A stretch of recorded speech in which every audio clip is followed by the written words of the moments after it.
Dodgers pitcher Bobby Miller joins the show. We've got an exclusive interview with the Dodgers fireballer. He talks about transitioning to a relief role, going to the bullpen, when he can back and help the Dodgers this season. Had a lot of fun talking to Bobby Miller. Also, if the postseason was tomorrow, who would the Dodgers game one starter be? And the Dodgers make a roster move. All that more coming up next on Dodgers Dugout Live. And welcome back to Dodgers Dugout Live, the #1 Dodgers podcast. And Welcome to Dodger Stadium. This is the golden age of Dodger baseball. The Dodgers are building a dynasty. You guys wanting a parade? We got a parade. The Dodgers punch back and head to the championship series. Ohtani starts the 50-50 club. Milky Magic. Freeman hits the ball to right field. She is gone. Start the party, Los Angeles. Your Dodgers have won the World Series. Think blue, bleed blue, and I'm out. what is up, Dodgers Nation, and welcome to another episode of Dodgers Dugout Live, the #1 Dodgers podcast and Dodgers show on YouTube. My name is Doug McKain. I cover the Dodgers for dodgersnation.com, credentialed member of the media. You can follow me on X and Instagram at DMAC_LA. If you are new to the channel, lots of new viewers, lots of new listeners, hit the subscribe button, hit the notification bell. And if you watch the show every single day, if you want to support the show, hit the like button and drop a comment down below. Today's poll question of the show, I asked you guys over on the X, if the postseason began tomorrow, who would be your game one starter for the Dodgers? And right now, 66% say Yoshinobu Yamamoto, 17% say Shohei Ohtani, 11% say Blake Snell, and 6% say Tyler Glasnow. So we're going to talk about that in a little bit. We got Bobby Miller. It was really exciting to catch up with him. We'll also talk about a big roster move that has surprised many that the Dodgers clearly haven't officially made official, but they did make. We'll talk about that here because there's so much to get into. Drop the comments down below. We got producer Robert rocking with us today.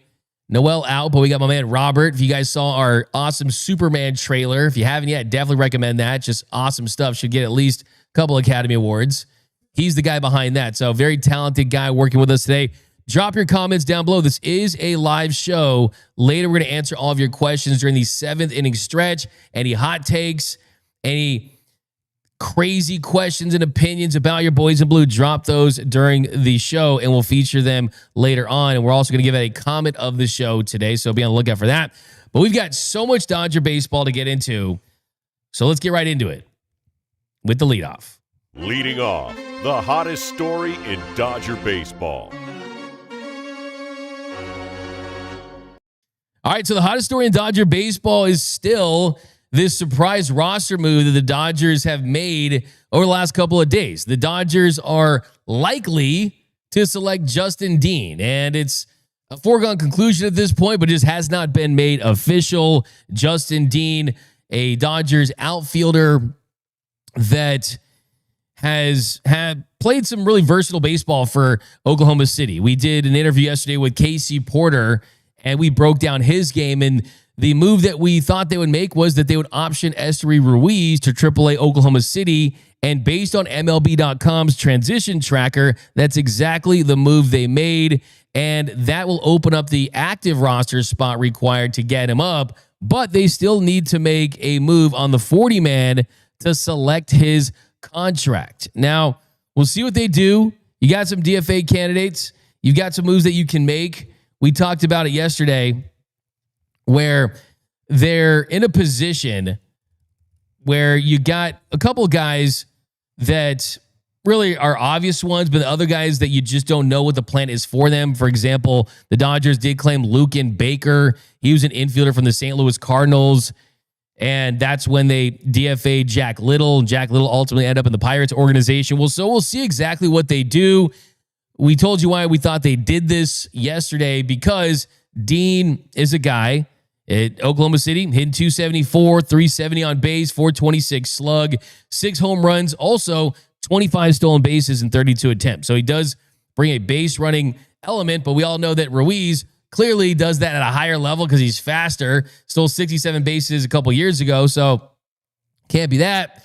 He does walk at a pretty decent clip, a 12% walk rate, a 23% strikeout rate. He's not chasing and expanding the zone as much as he has in years past. So more a bat to ball type of guy.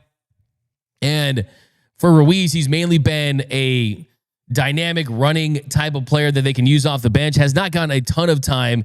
So this could be just for more consistent offense. It's definitely a little bit of a head scratcher, and it comes out of left field, and that's what we were told yesterday. But I think the thing with Ruiz, not great in the outfield defensively, did not last very long.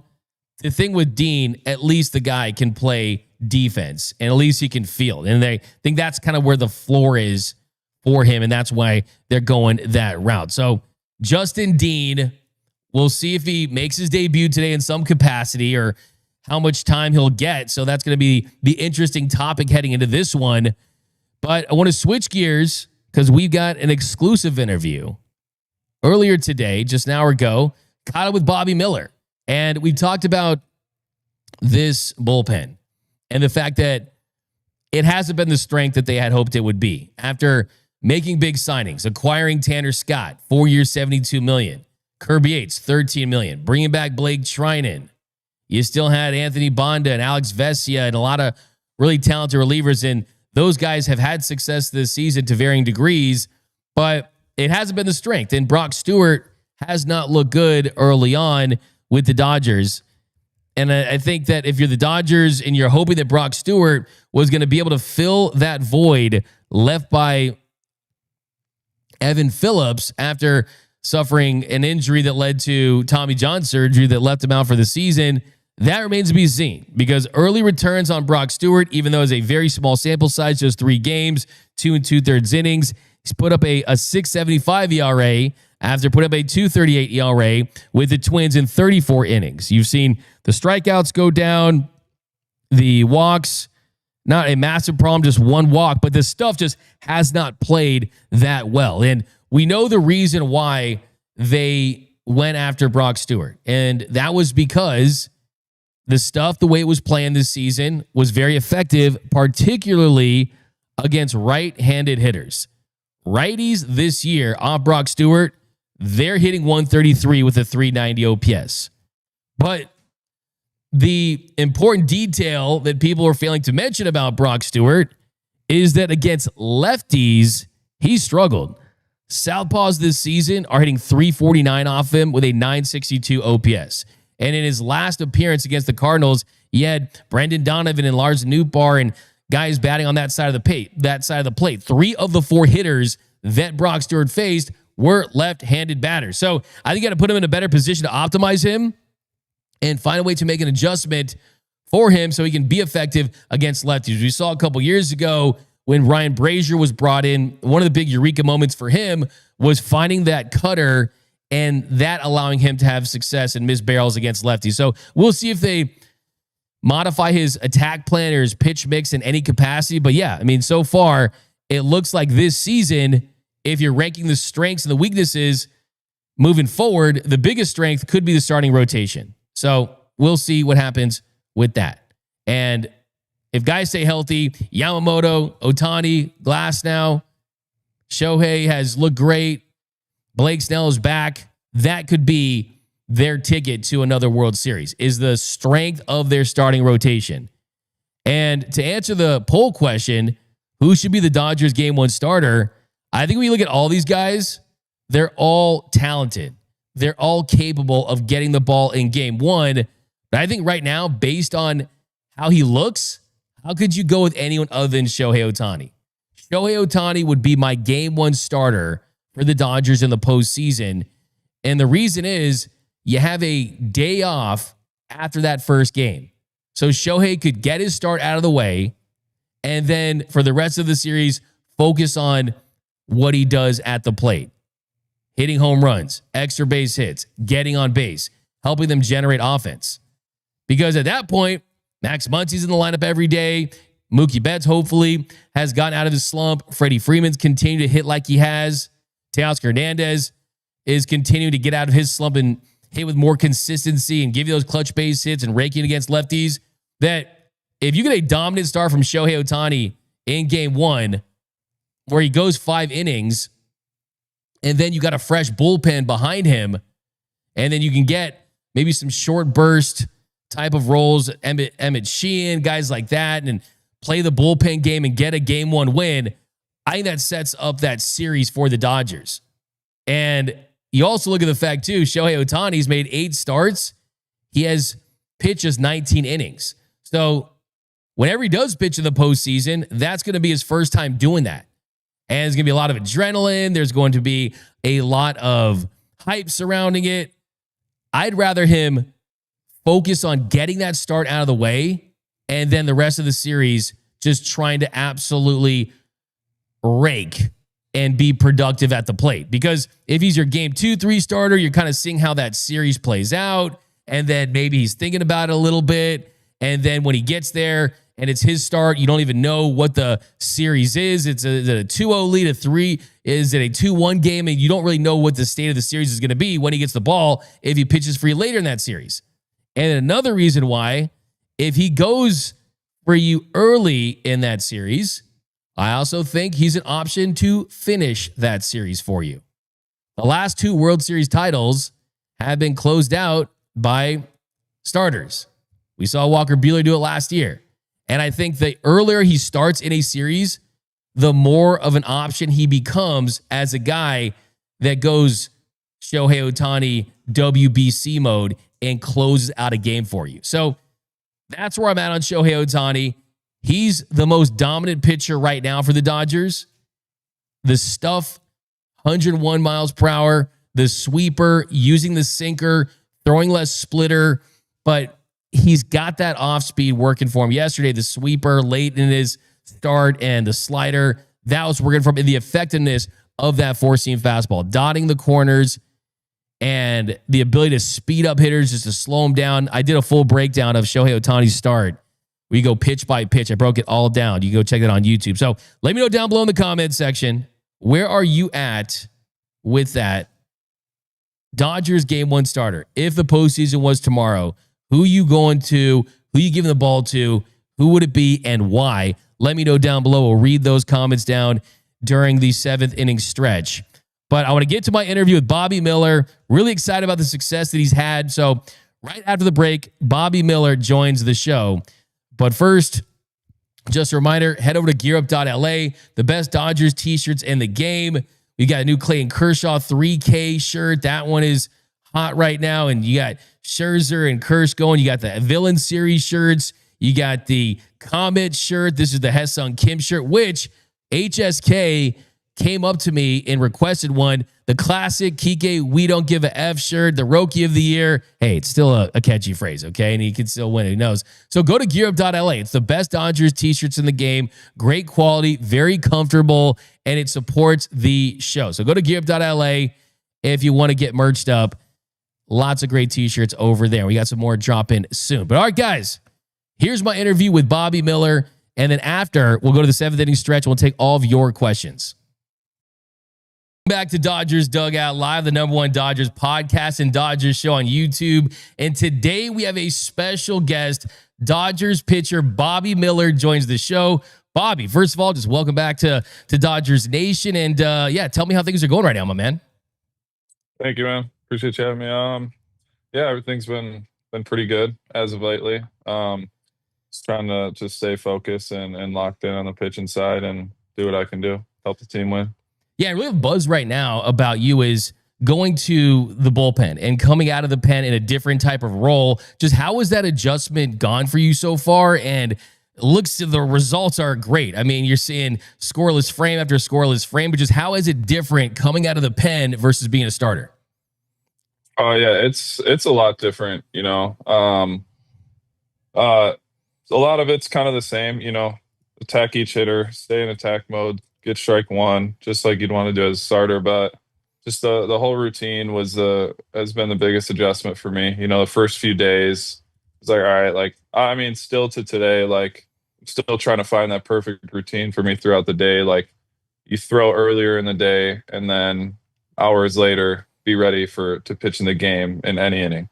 So, I think that was the biggest adjustment for me, is not having like my normal starter prep before a game. Now I'm throwing earlier in the day and stretch and throw with the guys. And then just hours later, start getting ready again for the game. And yeah, it's a whole different type of routine, but I'm enjoying the process right now. And, it's pretty fun in the bullpen with the guys. We got a good group. Yeah, and the results are just off the charts. I mean, 4 innings, no runs. I mean, the strikeouts, the walks. I mean, everything is looking like it's getting soft contact. Has there been a difference in the plan of attack? I mean, more change-ups, kind of missing barrels, getting quick ground ball outs. I watched your appearance the other day. You get those outs, like 6 pitches. You're like, wow, this is it. And I mean, it seems like it's just much easier for you right now. Has there been a difference in the way you're attacking hitters? Not really. It's also just a whole different kind of adrenaline when you're running in from the bullpen versus trying to stay calm for 6+ innings in a start. So I think that could be a big reason too. All the high adrenaline you have helps me stay in attack mode. But even as a starter, I was really trying to get that change up, lock back in, and maybe find that other pitch, whether it's the cutter I've been working on. Just really as a reliever, it's like, all right, how am I going to treat lefties? How am I going to treat righties? All right, let's stay in my strengths and just go out there and throw the crap out of the ball for an inning. Yeah, and you're a guy that came up as a starter. You're a high pick, a top prospect in the organization. Is your goal ultimately to get back to being a starter? And if that does happen eventually, how much do you think this experience will help you long-term in getting back to that? Hey, I'd like to think that what I'm going through right now could help me long-term as a starter if the Dodgers were welcoming that to me. I think to myself, like, what I'm doing right now is like, man, like, why couldn't I do this for 6 straight innings like I did a few years ago? Like, just stay in attack mode, get strike 1, eliminate these walks, But at the end of the day, it's just in this organization, you just got to do whatever helps the team win, and whether that's being a bullpen reliever or a starter or whatever role, I take whatever role I can get with this team. Great organization. You always got a chance to win every year, and you just want to be a part of it and be with the guys and just do whatever you can to help the team win, and no matter what role that is. Yeah, because that's how I see it. Because I see people out there saying, "Oh, this is where Bobby Miller is going to thrive as a guy that comes out of the pen," and that's just kind of where it is. I say, wait, no, this guy's still 26 years old. This guy a couple years ago was one of the best rookie starters in baseball. It's about kind of taking what you're learning from this and kind of giving that another shot. That's where I'd be at, right? I mean, just because of the kind of stature you have and the kind of confidence that you have. But I'm curious to see how those conversations went. I mean, did they come to you? Did you come to them? And just how did that process go down of you making that transition, Bobby? It's kind of a thought for a little bit. I'd go out there like 1 inning of my starts, like, my velo would kind of creep up as the game went on, and I'd have just that 1 inning where it was like, wow, like, why can't, like, how can I do this for 6? That's kind of where I've been stuck at this year. Been taking me a little bit to warm up throughout my starts, and I was like, just saying to myself, I was like, I could easily go out there and do that for 3 outs. But how do I keep that mentality for 6 innings? That was kind of the tough part for me this year, and I'm hoping this just helps me reset. Maybe if it's a starter again, maybe it's not. Like I said, I'll do whatever role I can. But yeah, the team just kind of came to me, and which I agreed as well. We got a lot of good starting pitching right now with the Dodgers. So, just take whatever role you can get and don't be upset about it. And do you kind of just remember what your initial reaction to that was and just how you're feeling?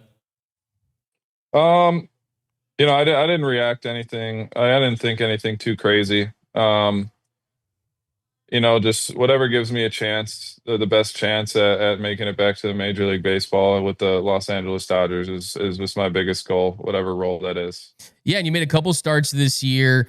didn't get the results that you were hoping for, but the talent is off the charts. It always has been. I remember a couple of years ago, first Dodgers starter to throw 102 in a game. You mentioned that velocity. Do you think the velocity does trend up when you come out of the pen? You kind of got me fired up talking about that adrenaline. Just kind of where's your velocity at right now, Bobby? Yeah, last couple outings, it's been good. Before that, when I first started making the adjustment to the bullpen, I'd say it wasn't like at my high peak. Just kind of getting used to that routine, like I was saying earlier, throwing earlier in the day, and then just kind of having to get warmed up a second time in the day to get ready for that game. I feel like I'm getting more used to it now. The velocity is starting to tick up a little bit each outing, and yeah, like yesterday and 2 days ago, the velocity was a lot better. Reaching triple digits again. Just got a little off the cuff here. Is the walkout song the same, by the way? Bullpen versus starter? Because you see some epic walkout songs getting fired up. And put any thought into that? Oh yeah, I've definitely thought about it. Not really anything that's came to my mind right now, but yeah, I don't know. I don't really have a walkout song in AAA right now. So yeah, I've definitely thought about some things, but I haven't really. I don't really have an answer for that yet of what it would be. It'd probably be a little bit different as a reliever versus a starter. Something to get your adrenaline going a little bit more versus as a starter, you kind of got to stay cool.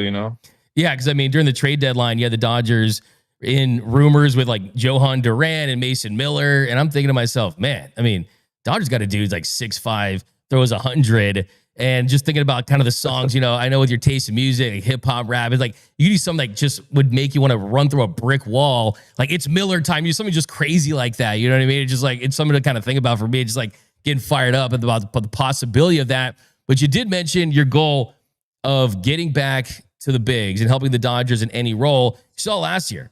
All of a sudden they're down starters. You had guys like Landon Ackman, Kasparius, guys that were kind of new to pitching in the postseason. You kind of look at just that as far as, hey, the mindset has to be, yes, there's a lot of pitchers in this organization, but I've got to be ready if I'm called upon.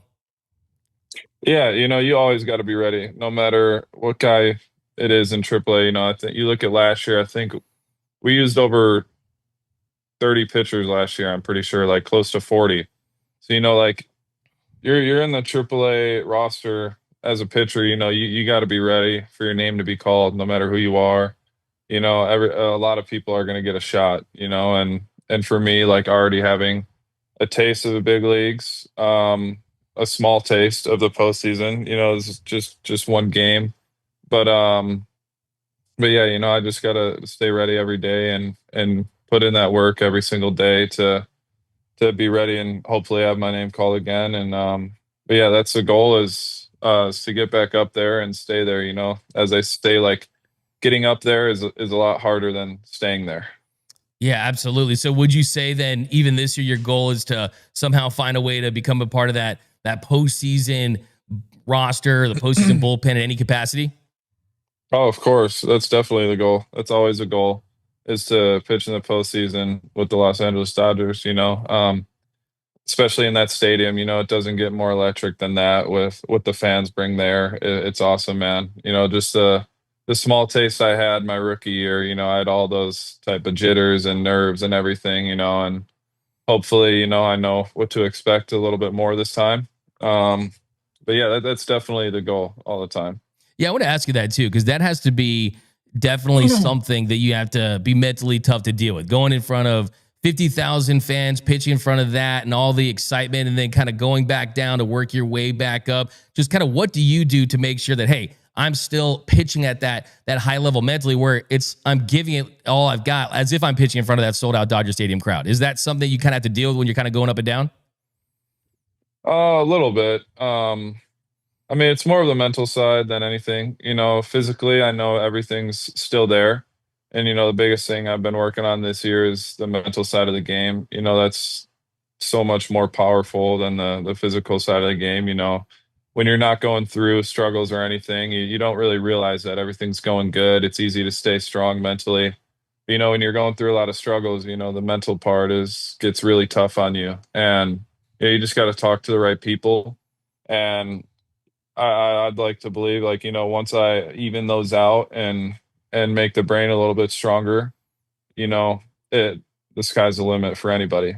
But yeah, that's the biggest part, especially as a rookie going up in the postseason, had all those nerves, even my debut and even my first time coming out of the bullpen in the major leagues. I felt like I was making my debut again. It was Yeah. adrenaline that I've never felt before running out of that bullpen in New York, but it was pretty awesome, that feeling that you're not going to get a lot. Yeah, and I still remember your debut against the Braves on the road against that Pone lineup, those 5 strikeouts and just like the fire emotion that you're showing on the mound. You're sweating, it's hot Atlanta, right? And you're just going out and it's like, wow, this guy, he's the real deal. And you mentioned that the mental breakthroughs that you made. And I kind of get that sense too, that, hey, you get more experience in the toughest sport really to have success in, and that is Major League Baseball. What has been the biggest key for you to just kind of take those leaps mentally? Biggest thing for me is just kind of realizing everyone goes through it, even though I found myself, even recently, when stuff is going good, you kind of just still like can't stop thinking about the negatives. Oh, well, well, he still barreled this pitch, even though I got the out, but it's like, oh, well, like you just got through a 1-2-3 inning, and that wasn't your best stuff. Like, imagine like what it could have been if you had your best stuff that inning, just kind of getting rid of those negative thoughts. And, you just got to take the good days and roll with it. Yeah, and Dave Roberts said after you made the move to the pen this year, I think that this might be something that unlocks him. Just what do you think when you hear your manager say things like that, and just how supportive has this organization been for you? Oh, it's unreal. The stuff behind like closed doors with how much support, the front office, Doc, and the mental side of the coaches, our strong mind coaches, the support is unreal. You got all the resources here. So it's really hard to make any excuses when you're going out there. You can't ever say that they didn't have your back.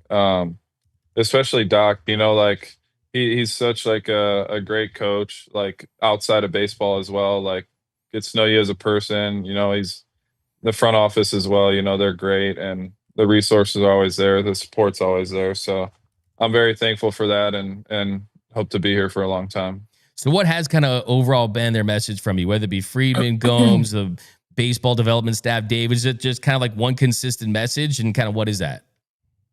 Yeah, I mean, it's a lot of it like comes through our pitching coach here in AAA. Obviously they'll relay a lot of stuff. But it's kind of just go out there and be you, like have that attitude to you. Like, you're a reliever now. Might not be forever, but right now you're a reliever. Have that attitude that you always had out there. Like, keep that fire to you. It's a lot different as a starter. It's hard to keep that fiery attitude every inning as a starter. You kind of got to stay calm through 6 innings, and that's something that I would have trouble with as a starter. But yeah, kind of keep that attitude. Be that guy you've always been, and just go and throw the crap out of the ball for an inning, throw strikes, attack each hitter for 1 inning. And if it's got to be 2, 3, so be it. I'll do it. Whatever they need, but just go out there and be yourself for an inning. Yeah, and I was talking to someone that was saying, hey, Bobby Miller, when it comes to just pure overall raw talent, he really takes a backseat to no one. It just find that eureka moment that just takes him over the top, and then the sky's the limit. Do you think that there is a eureka moment for you that you kind of found? And if so, kind of what is it? Not really as of right now. I think that just the switch to as a reliever right now has really boosted my confidence a little bit, or a lot actually. Just finally finding some consistent success, has really been building on me mentally, and the confidence has been going higher and higher. And, if I have a bad outing or something, I feel like I know how to handle it a little better now. And, I still have room for improvement for that, but that's something I'm working on every day. Yeah, and have you kind of given yourself the opportunity to kind of think about other guys that have been on these paths? I mean, Michael Kopech is a perfect example of someone that starter goes to a reliever and then last year explodes throwing 102. Probably the best example here for the Dodgers, Eric Gagne back in the day, starter, becomes one of the best closers ever. You ever kind of just think about that? And you ever thought about having some conversations with Michael Kopech about just transitioning, even if it is temporary? Oh yeah, for sure. Yeah, I haven't seen him in a little bit, obviously, but if I make it back up there with the team, I'll definitely reach out to him. And even when Trinan was here rehabbing, he was here for me as well. He was there from when my first day transitioning to the bullpen and Reno, Nevada.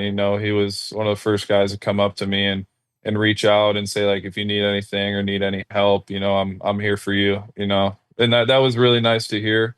Is he's a great teammate and great person. So like I always have the guys to reach out to. Anyone in that bullpen up there, would be probably more than welcome to help out. There's a lot of guys and some really good veterans to look up to up there and learn from. Yeah, that's great stuff. We're here with Bobby Miller here on Dodgers Dugout Live at Dodgers Nation. A couple more, and we'll get a shift to some quick stuff here. One thing I really want to ask you, Bobby, and this is just something that I've been curious about for a long time. So Dustin May gets traded to the Red Sox, and he says that like he was pushed out, but he didn't mean anything negative towards the front office. Just meant like there's so much talent in this organization, and the way their starters were looking and the bullpen was looking, that hey, he wouldn't have an opportunity to possibly be a starting pitcher somewhere else. For someone like yourself, so much talent, and then you're with the Dodgers that they acquired talent through free agency, through trades, things like that, veteran pitchers. What's the biggest key to kind of maintain the mindset where you don't allow yourself to think, oh, I could be starting with another team no matter what right now, but instead I'm doing this and I'm working my way back in this highly competitive organization that has a ton of depth? Just kind of what is the key to that? Is that kind of something that crosses your mind when you're in this organization, when other organizations don't have anywhere close to this level of talent? I'd say like years ago, plenty of years ago, that thought was in the back of my mind, like scared, like, oh, I don't want to get traded from Los Angeles. I don't want to leave the Dodgers. It's kind of just for me at least, like that's not really a mindset I can have. You just got to go and focus on pitching and getting outs. And as you've seen, like in the game of baseball, the top talent guys, some of the best players in baseball have been traded. It's just kind of how the game goes. Unfortunately, it's a business. It's out of your control. So the best thing you can do is just go out there and pitch and just try to give the team a chance to win every time you're out there is really the best you can do out there. Yeah, that's the attitude to have for sure. And I do want to get a thought on you about Shohei Ohtani, because a lot of the hardcore Dodgers fans have known about you for a long time. And some of the more casual ones, you came on their radar after you struck him out there during the end of the spring training that season. Like, oh, Bobby Miller strikes out Shohei Ohtani, and you have that connection there. And then he goes to the Dodgers, and he's pitching again, and he's lights out. I mean, 4 innings, 8 strikeouts, 14 whiffs, hits a 440-foot bomb. Bobby, I mean, you're a dude who can throw triple digits, but just how do you make sense of that? And for someone that's at your level, it's one thing for like fans and writers, journalists to think about it, but from a player's perspective, what's it like to just witness that and just be a part of that? It's insane. I'm still dying to see him pitch in person again. The one time I've seen him pitch in person was against us in Anaheim. I think that was 12 strikeout game, right? He had the Tommy John surgery again. But it's absolutely insane seeing what he's doing on the mound right now, especially just coming off of Tommy John and rehabbing. It almost feels like he's getting better on the mound, which is insane. He's going out there and throwing 100+ miles per hour and then going and hit a ball 110+ off the bat. It's crazy. It's something this game has never seen before, and I don't think it'll ever be repeated again. Yeah, it's just incredible to watch. By the way, how were you as a hitter? I mean, if pitchers still hit, you could probably run into at least a couple throughout your career, right, Bobby?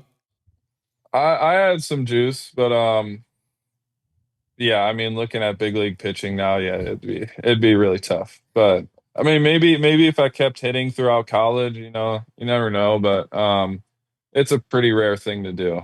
Yeah, it's pretty hard, especially to, maybe you can run into some college pitchers here and there, but the big league pitching is absurd. I think it'd be very hard and taxing on my body trying to be a hitter and a pitcher at the same time, especially since I'm a left-handed hitter. You're kind of rotating two different ways. I think that'd be a little taxing on me, but Show goes out and does it every year, and yeah, it's pretty crazy. And He's we saw Kirsch get one against the Giants. I think Bobby Miller could get one. I'm just saying, okay? But we're gonna Kirsch get you. is a good hitter, man. Really good hitter. No, he actually honestly was. I miss watching him hit, to be honest. But I miss watching Zach Greinke hit and Rich Hill and those guys. But all right, Bob, we're gonna get you on some quick ones here on the way out. We get to know the real Bobby Miller, some Bobby's World right here. First thing I want to ask you is, what's your favorite pregame hype music? Who are you listening to? What artists? I know you get hype with it. A lot of fans love your warm-up songs, but what is Bobby Miller listening to before games? Oh, I listen to a lot of different stuff. Future, I've always liked a lot. Nas here and there. Gunna. And then here and there, I'll throw in some rock as well, which probably nobody knows about me, but Yeah, hey man, you gotta mix it up, man. I'll throw some of that in there as well. I got a love whole different playlist for that. I love it. Hey, mix it up, man. We respect that. Okay. Who was your favorite player growing up? Favorite player growing up? Pitcher was Kirsch, and just overall player, Bryce Harper. Favorite baseball movie? Favorite baseball movie? There's a decent amount of them that I like. Probably Moneyball. Moneyball? How about favorite movie ever? Yeah. Just like in general. Did any come to mind? Oh, I'm a big fan of Star Wars series. Like all of those. That's probably my favorite series. Nice. Just all of them, man. Empire Strikes Back goes super hard. Okay. Dodgers City Connect uniforms. What do you rate them on a scale of 1 to 10? They've grown on a lot of Dodgers fans. Yeah, they've grown on me for sure. When I first saw them, I didn't really know what to think, but they've grown on me for sure. I've never got to pitch in them yet, so that's might be a little bit of a different opinion if I have, but I'd probably give it a 7.5 or 8. 7.5 or 8. Okay, we know you're a big sneaker guy. What's your favorite sneaker of all time? It can be a model. It can be a specific version of that model. We always see you rocking the Fly Kicks, Travis Scott, Jordan 1s, things like that. But what is your favorite sneaker? Sneakers, I like Jordan 4s and 3s a lot. 3s have been, I probably 3s. It's tough. I do like the UNC blue ones. Super hard.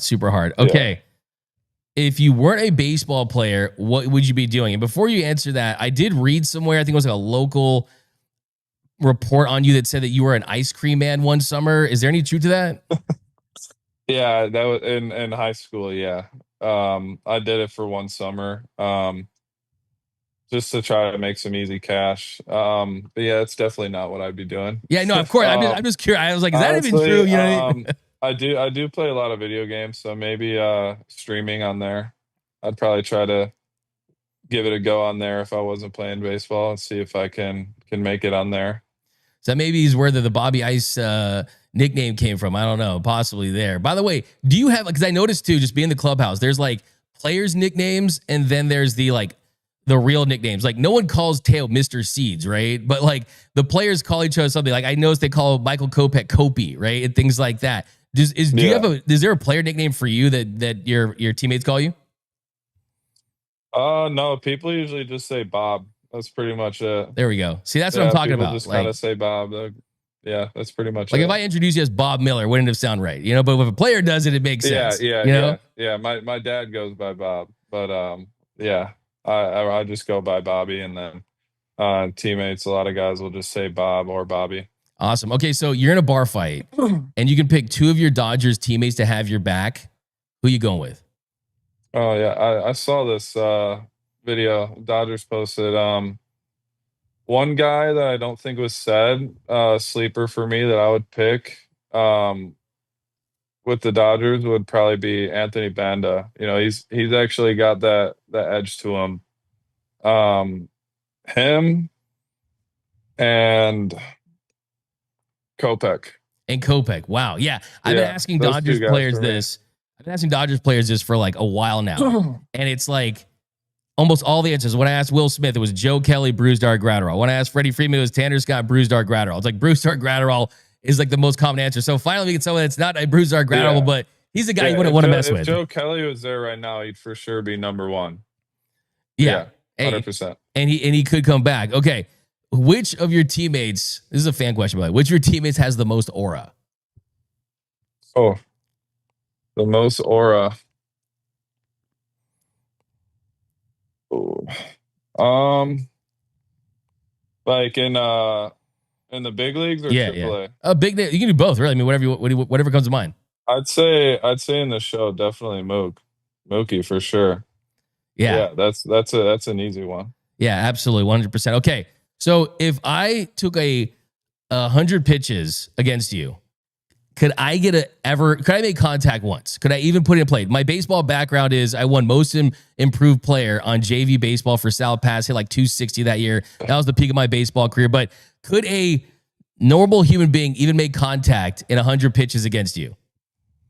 100 pitches, I'd say someone's making contact, whether it's either just foul tipping a ball or even putting it in play or attempting a bunt. Like, I think someone's like, realistically, you get 100 chances. I mean, you're probably making very slight contact once, I'd say. I mean, yeah. I'll take it, man. That'd be like the biggest moment of my baseball career. That'd be awesome. Okay. Your Mount Rushmore of pitchers all time, Bobby. Okay. Kirsch up there for sure. Pedro. How many is that again? So you got two more to go. You got Kirsch, you got Pedro. Kirsch, Pedro. Two Dodgers legends, by the way. Yeah. Randy for me. And probably Nolan. Wow. That's like, you absolutely cooked on that. That's like an all-time list. Okay, last question I have for you. Those are some of my favorites. That's insane. I mean, Nolan Ryan, I just don't understand how that dude threw that hard that long, got that many strikeouts, and never got injured. Like, what was in that guy's elbow? I don't get it. There's a saying, they don't make them like they used to. So that definitely applies to Nolan Ryan for sure. Okay, yeah. Last question for you, Bobby. What is the best piece of baseball advice that you've ever received?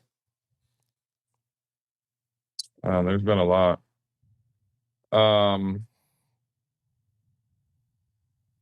mean, it is like an easy one is like trust the process, or I mean, that kind of goes a long way. Whether that's like a big mental part for me is just trusting the process, try not to get too caught up in the moment. I'd say probably the biggest thing, probably just be where your feet are. That's the best part, especially in the game of baseball. You got 162 games a year. If you just got to be where your feet are. If you're not, like, you're probably not going to have a lot of success. If you want to go win the World Series, like, you got to win that day first, win day by day. That's the thing for me, is just be where your feet are. That's great stuff. Actually, I'm going to sneak one more in here. Are your Bears going to do something this year? I mean, Ben Johnson, Caleb Williams, I'm buying what the Bears are selling. I mean, how excited are you about the Bears? New coach, Caleb, Colson Loveland. I mean, all this talent. I mean, give me your take on the Bears heading into the season. I know you're a big Bears fan, Bobby. Yeah, I mean, I'm expecting a better year for sure. I don't know how long we'll go. I mean, if you look at the schedule, it's a really tough schedule. So, try not to throw any crazy takes out there. But, I'm really liking the moves that we made, especially the offensive line. That was kind of a big struggle for us for plenty of years. We picked up a lot of good stud linemen, and obviously the offensive minded Ben Johnson, and he brought in a whole new crew as well. So I'm pretty excited. This is probably, the most excited I've been as a Bears fan. I mean, I've been saying that a lot for like the past 3-4 years. All right, it's going to be better. It's going to be better. But, I mean, I think we got the right guys right now. Ben Johnson, that offense, those weapons, I think it's going to be big. I think they need to invite you to a game and go chill out on the sideline with your Bears. It'd be cool rocking all the gear like that. Off season, I'm going to some for sure. That is awesome, man. Well, Bobby, We really appreciate the time. We're so happy about the success you're having right now. We hope you finish the year strong. We hope to see you soon back in the show helping this team. But congrats on all your recent success, and we'll catch up with you soon, my man. Thank you. Appreciate it. Bobby Miller, special thanks to him joining the show. And I thought he said a lot of really interesting things about just going through the process and learning new things from being a reliever to different ways to attack hitters. He talked about his cutter, just kind of finding something to miss barrels. And look, I bought all the stock, all the condos on Bobby Miller Island, and I still believe in the talent. And the truth of the matter is pitchers that throw 100 miles per hour do not grow on trees. And his size, his moxie, his confidence, he's someone that can still help you out in a multitude of different ways, whether that be as a fireballer, high leverage reliever. Could he turn into one of those guys for this team? There's a possibility that that happens. Going back to a starter after learning things as a reliever and just a new way to go out there and be effective, that is a possibility as well. But the Dodgers believe in Bobby Miller. I believe that Bobby Miller can find it, can learn from this, and be an impact pitcher for this organization. And I do believe that. And we'll see. Anything can happen this year. I mean, look, let's be honest. Last year, you had Landon Knack and Ben Kasperius, guys that you didn't think were going to help this team. Guys like Edgardo Henriquez. It can happen very quickly to where Bobby Miller can be an option. So I would not rule that out at all. So special thanks to Bobby Miller. We did get some news during the interview, and that is that the Dodgers did make it official. The Dodgers tweet out, the Dodgers have selected the contract of outfielder Justin Dean and optioned outfielder Esteury Ruiz in order to make room for Dean on the 40-man roster. The Dodgers designated Luken Baker for assignment. So if you watched this show for a couple of days, that was my prediction for what they would do as far as optioning Esteury Ruiz and DFAing Luken Baker. Luken Baker, not here for a long time, right? He's here for a good time, not a long time. Reminds me of the Simpsons gif. The Simpsons gif where Grandpa Simpson is going into the restaurant. He goes in, he puts his hat down, and he puts his hat back on and leaves the restaurant. It reminds me of Aaron Rodgers with the American flag for the Jets going out there. That was his time with the Dodgers. Not very long, but now we know it is Justin Dean. But guys, you've been waiting. And let's take all your comments next on this 7th inning stretch. All things Dodger baseball. Anything you got, drop it right now. We'll look for a comment of the show. It's a fun Friday. Dodgers, Blue Jays, Scherzer versus Kirsch. But here we go. It's your time to shine on the 7th inning stretch. The 7th inning stretch.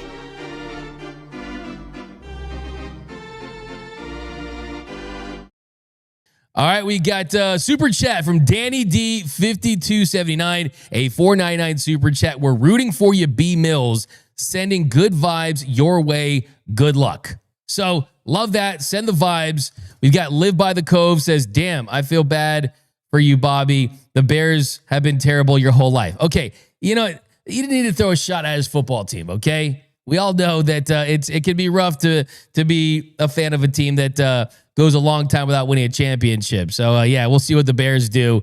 We've got David Enamine 5068. D-Mac, do the Yoda voice talking about Bobby Miller. Okay. Great you will be. Trust process you must. So hopefully we get Bobby Miller where he needs to be. We got John C _90. Bobby Miller walk-up songs. Yeah, lots of fire there. Toph the Rose 44. D-Mac put Max Muncy's glasses on in the locker room. Now he has pink eye. People were mentioning that. One of my eyes looks kind of pink. I don't know, Robert, you see something? A little bit, right? I don't know. A little bit, I know. Yeah, I don't know. Might be allergies or something. Maybe. I noticed that too. But yeah, I'll give myself a bruh. We've got Dosies, and Shohei is pitching in the playoffs is everything he's always wanted. Yeah, I mean, my whole thing on Shohei Ohtani now is not, oh, Shohei is the best player of all time. It's no, Shohei Ohtani is the best player you could ever imagine, right? If you're just sitting there saying, hey, give me the perfect player, it's a guy that can pitch, throw 100 plus, and then crush home runs. And that's what he does. And he defies any logic. We've got Bringing the Heat, VBC. Shoestring starts have been wasted.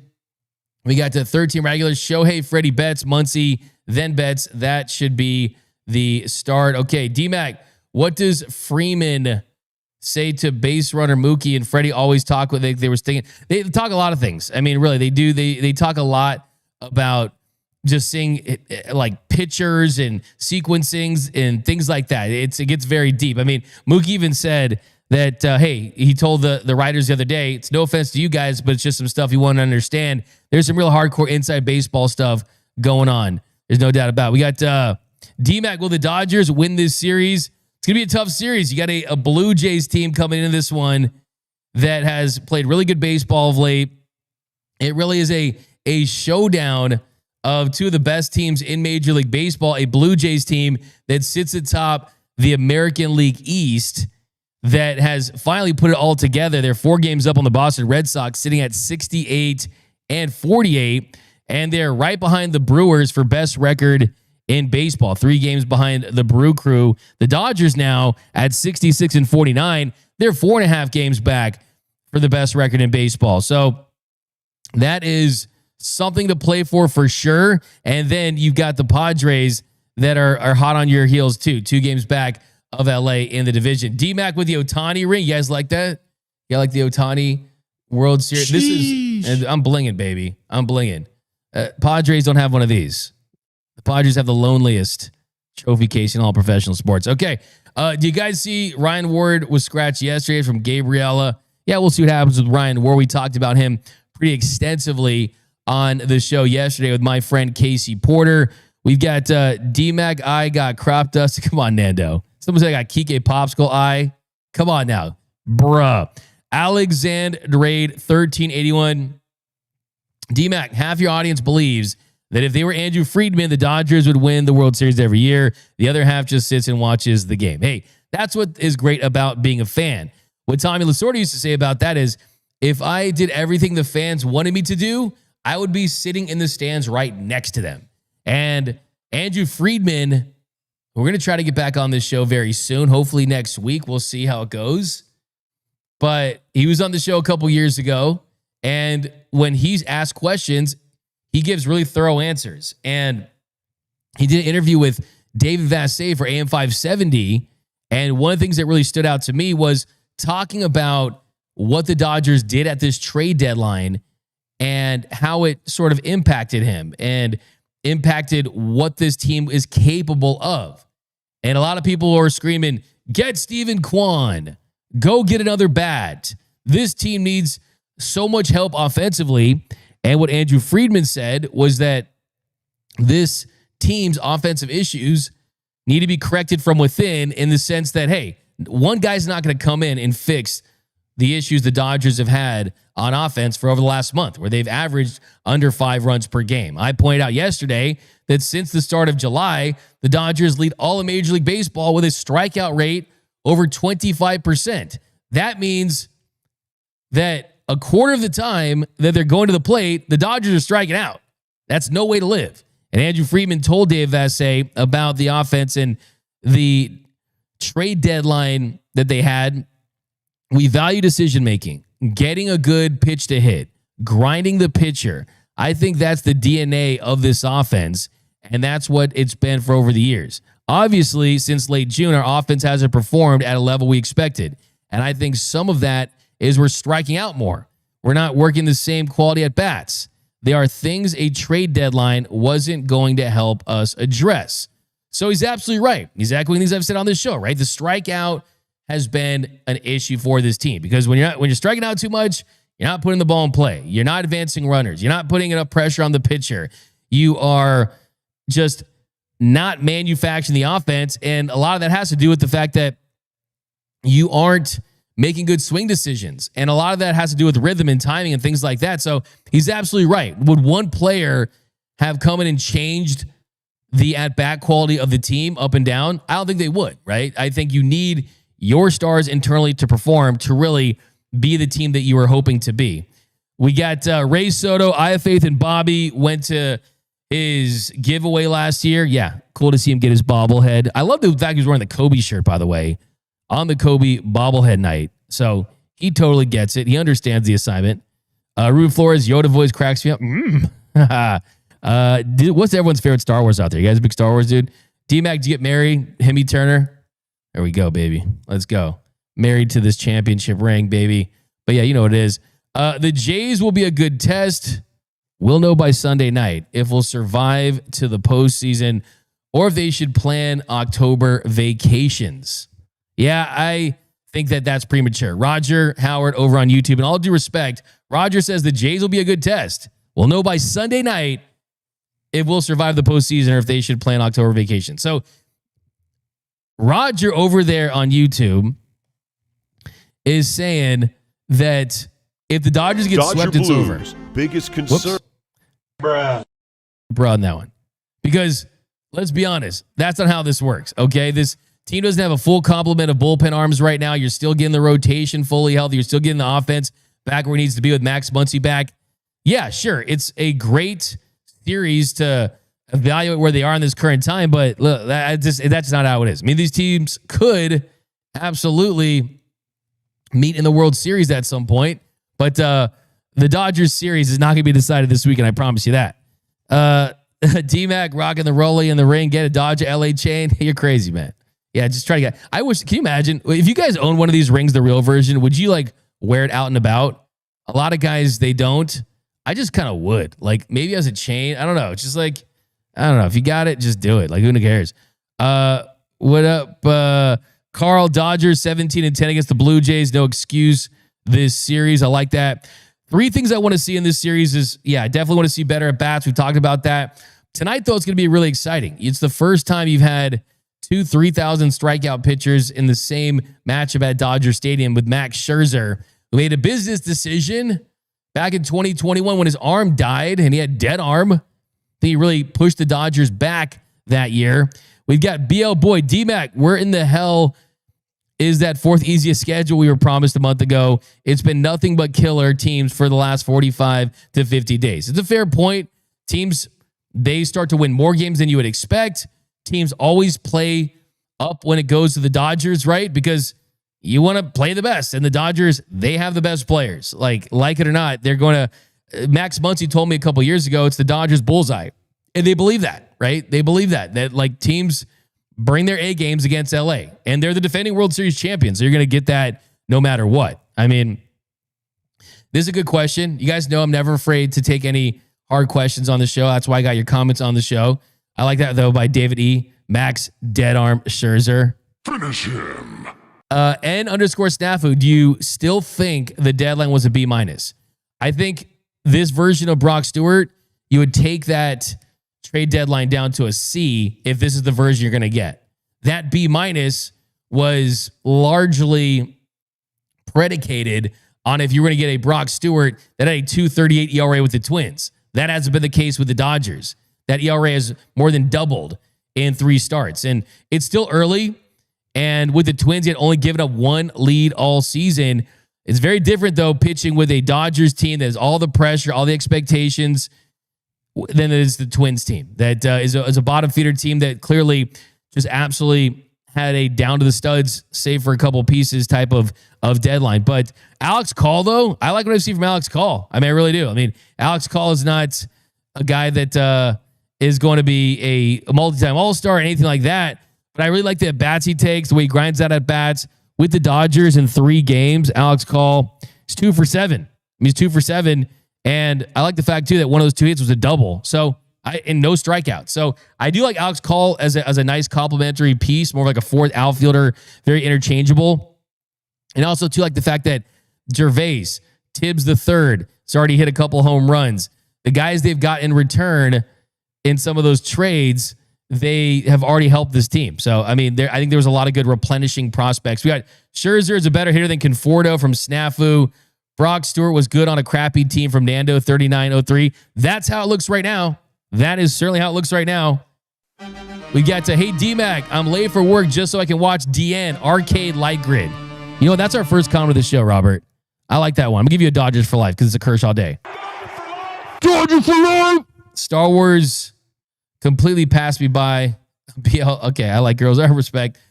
Keith Potter, 21, Empire Strikes Back was a masterpiece and one of the greatest movies ever created. Yeah, no doubt about it. That one's just crazy. All right, some more down below. Give me all your takes on all things Dodger baseball. Anything hot. That's funny. Married to this championship ring with D-Mac's face used to be a t-shirt. I will flip you the bird. By the way, I like the username profile picture right there. Classic. Kyle Hurt on the comeback. Yeah, that's another thing. So yeah, we reported last year when he went down with that injury and underwent that surgery. But yeah, Kyle Hurt, the good news on him is that he's another wild card guy that we'll see what happens. I mean, he's throwing 2 innings today in Arizona. So that definitely tells you that, hey, he's got nasty stuff. We saw what he did on his debut coming up and getting out Manny Machado and Fernando Tatis Jr. So Kyle Hurt, you add him to that pile of names like the Bruce Dark Gratteralls, right? Guys that, hey, they're injured. They've been injured for a long period of time, so you almost kind of forget about them. But that doesn't mean they're not talented. That doesn't mean that if guys in front of them get injured or they lose their effectiveness, that you don't give them a look. I think that Kyle Hurt, with the kind of stuff that he has, the velo, changeup, this guy has a special arm coming out of the bullpen, and he could be a guy that certainly turns some heads if he performs well. So add that to the pile. Like, you have to consider all these names. You really do. Bobby Miller. Like, you just don't know how healthy this rotation is going to look like or how healthy this bullpen is going to look like in a month from now. So as many guys you can get back, the better. You're not going to see River Ryan. I see that name out there in the chat. You're not going to see Gavin Stone. Those guys are too far off for this year, but there is a wave of guys returning, and Kyle Hurt, very enticing. We're going to pay very close attention to how he pitches today in Arizona and what we hear from that. And I'm going to ask Dave Roberts about Kyle Hurt as well. We got Ed Burton Guy Ed Burton Guy in 6051. D-Mac, I'm taking a 10-minute break on the toilet from work just to watch your live. You know what? I respect that level of commitment. You're on the toilet at work. You know, the question, are you standing on the toilet? If you're standing on it and ducking so no one knows you're even there, I respect that a little more. But hopefully this series doesn't go down the toilet or this year, and the Dodgers collect another one of these. But I love that. Appreciate that. Give you a nice little let's go Dodgers for sure. I always thought the deadline was a C- from Gracie Felix. It could turn out to be that. I mean, I think a lot has to deal with the guys they have internally. And the truth of the matter is a lot of years they say that, oh, we got a lot of talent on this roster, but that talent was like Chris Taylor and guys like that, right? The truth is there's so much top-end talent that up to this point has underperformed compared to last year that has gotten going, right? You can even include Freddie Freeman in that bucket. You can include Mookie Betts and Teoscar Hernandez. Will Smith having a much better year than he did last year. Tommy Edmonds, another guy, not having as good of a year this year as he did last year, especially when you factor in the postseason. So there are a lot of guys that need to perform up to their standard. But a couple more here. Wonder if Miller Roki could be a closer this year for us, like how Seven did it in 2020. Yeah. I mean, by the way, Alex Wood did retire. And he's a guy that, if you guys remember, that 2020 World Series Game 6, Gonsolin did not pitch well early. Alex Wood pitched great in that one. You had Florio, you had Dylan Floro pitched well. There was a lot of guys that stepped up. They still have to get Roki back on the mound, and they're in the process of doing that. We got Cantegra 75, Dodgers pitcher named Kyle Hurt, bad mix. What are the chances he gets hurt? I mean, I kind of like it. It's kind of like the big hurt. Like, if I had the choice between my name being Kyle Hurt or Kyle Healthy, like Kyle Hurt kind of sounds nasty. Like, sounds like a tough guy at a bar. Like, hey, you don't want to mess with Kyle Hurt, man. He'll put the hurt on you, right? That kind of thing. Johnny Owen, there's only 48 games left. How do you work all these players in? It's a good question. I think it starts with the guys that you have prioritized more, that you have more invested in. And then there's the evaluation period of, okay, what's the cushion like in the division, right? You got a 2-game lead on the Padres. How does that look after they play 6 against them just this month alone?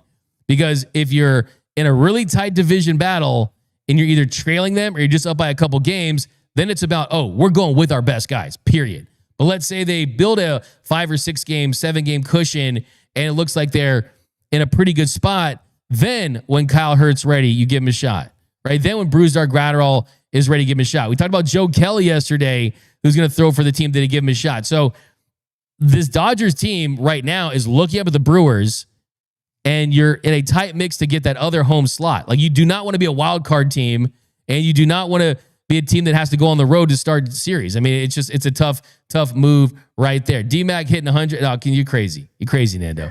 You're crazy. I mean, come on now. But all right, yeah, Alex, we'll end it on this one. Alex Shiny, RJ2YO. This might be the last time we get to see two pitchers with 200 wins and 3,000 strikeouts face each other. I love that, and that brings me to the walk-off. The walk-off. Hits the ball to right field. She is gone. So tonight, you got Blue Jays, you got Dodgers, and you got Max Scherzer versus Clayton Kershaw. I see people out there calling this the UNC matchup, right? I mean, this is the UNC matchup, and the awesome thing about this matchup is it comes 6,179 days after their first matchup. Max Scherzer versus Clayton Kershaw. Because if you don't know, back in the day, it was supposed to be Randy Johnson versus Greg Maddux. Supposed to be Greg Maddux versus Randy Johnson. And when we got that start back in the day, it was like, oh my gosh, this is going to be the biggest matchup. It's going to be one of those matchups where it's like, wow, like two of the greatest pitchers ever going against each other in 2008, September 7th. And then, it wasn't. It turned out both of them weren't available. So instead, you had a 24-year-old Max Scherzer going up against a 20-year-old Clayton Kershaw. Scherzer at the time had 0 career wins, and Kershaw had 3 career wins at that time. And that is kind of the stuff that legends are made of, right? I mean, they would go on to be two of the best pitchers of their generation. I think the best pitcher of his generation in Kershaw. I actually asked Dave Roberts after the Kershaw 3,000 strikeout game if he thought that Kershaw was the pitcher of his generation. He said he was. So, of course, what he's supposed to say, but I do think that he was. And the Dodgers actually would ultimately end up winning that game. The Dodgers won 5-3 that day. Kershaw went 4 innings, had 4 strikeouts, gave up 3 runs on 6 hits. Scherzer gave up 3 runs on 5 hits, had 11 strikeouts. So it's going to be exciting tonight at Dodger Stadium. An old school, big time starting pitcher matchup. 41 years old for Scherzer, 37 for Kersh. Everyone's calling it the UNC showdown on the mound. Actually, I just said that, so it sounds kind of weird, but I love it. I'm excited to see it. And most importantly, we need the Dodgers to get a win tonight. But that's going to do it for this episode of Dodgers Dugout Live. Special thanks to Bobby Miller. Special thanks to producer Robert. Special thanks, most importantly, the biggest thanks goes out to the fans who make this show what it is. My name is Doug McKain. You can follow me on X and Instagram at DMac_LA. Hit the subscribe button, hit the notification bell. And if you want to support the show every day, hit that like button for your Los Angeles Dodgers. And remember that nothing, absolutely nothing, brings us together quite like Dodger baseball. And until next time, think blue, bleed blue, and I'm out. Start the party, Los Angeles! Your Dodgers have won the World Series! And when the upcoming winter gives way to spring, rest assured, once again, it will be time for Dodger baseball.